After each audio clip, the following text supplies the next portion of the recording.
மனிதனுடைய பாவத்திலிருந்து விடுதலை பெற ஒரே ஒரு வழி இயேசு கிறிஸ்துவின் ரத்தம் சிந்துதல் இல்லாமல் பாவ மன்னிப்பு உண்டாகாது என்று வேத வசனம் சொல்லுகிறது.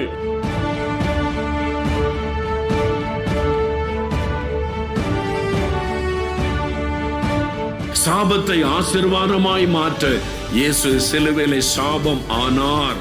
கலாத்தியர் 3:13 சொல்லுகிறாரு, இயேசு நமக்காக சிலுவையிலே சாபம் ஆனார்.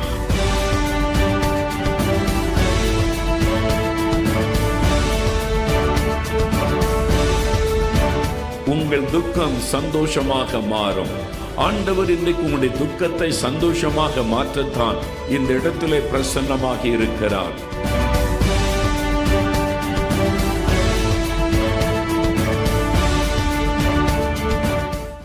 வாழ்க்கையில் முன்னேறவும் முடியாமல் சமுதாயத்தில் தலை